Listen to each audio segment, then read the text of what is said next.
I'm Maeve. Today's Thursday. Welcome to your Pocket News, where we're talking about a political fiction, a guilty British conscience, and bread and butter. So let's go.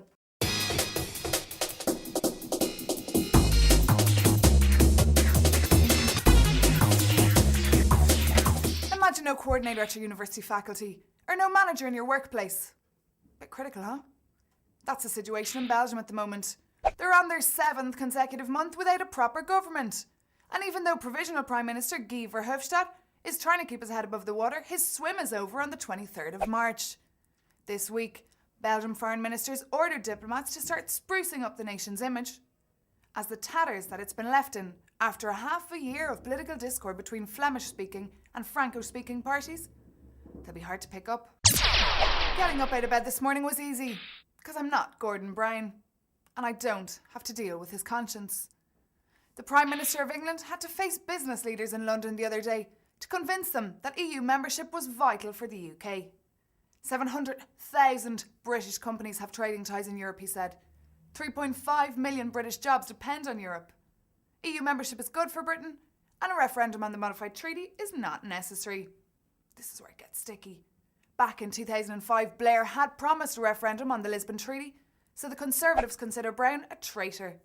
And to make things worse, European leaders are also peeved off with Mr. Brown for his general attitude and lax appearance in Lisbon before Christmas.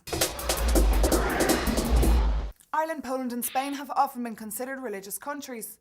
And of course Italy, the home of the Vatican. So this week's breaking news that the Pope has cancelled his visit to La Sapienza University in Rome comes as a shock at first, till you read the small print.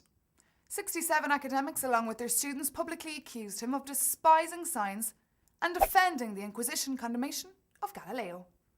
Petitions were put against him and his appearance at this year's annual opening ceremony today. Since election 3 years ago, Pope Benedict has been known for being conservative.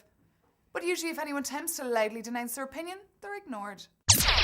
Some consider them chauvinistic, others say they're rather chic. I'm referring to the French. Well, now it's time for them to be rather proud, as seemingly the French live longer than any other European nation, and they have the most babies.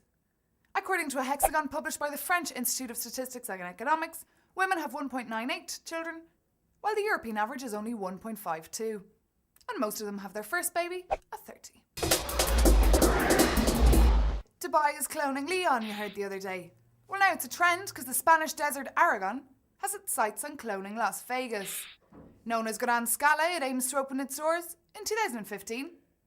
Upon entering, you would be greeted by, and I have to take a deep breath before this, 32 casinos, 70 hotels, 232 restaurants, 500 boutiques, a grand arena, Egyptian pyramids, Roman temples, an attraction park, and an effigy of James Bond. The British company International Leisure Development has joined up with the regional government of Spain to pay for the project. No less than 17 billion euros. Although I couldn't imagine anything tackier, the idea is good. And it tends to attract 25 million tourists a year. So it's good news for the Spanish economy and injecting employment into a deserted area. But what about the flora and fauna of the natural reserve? And finally, not the most typical name for a fashion trade fair, but it certainly does stand out. Bread and Butter, the funky fashion fair, is taking place in Barcelona for the 2nd year in a row this weekend. What is hot and what is not will be discussed, but only in the presence of clothes buyers, selectors, shop assistants and the press. We'll have to wait till next week to see what the trends for 2008 are. In the meantime, hit the January sales this weekend. Well, that's all for today. I'll see you again tomorrow in your Pocket News. Don't miss out because it's Friday. Bye-bye.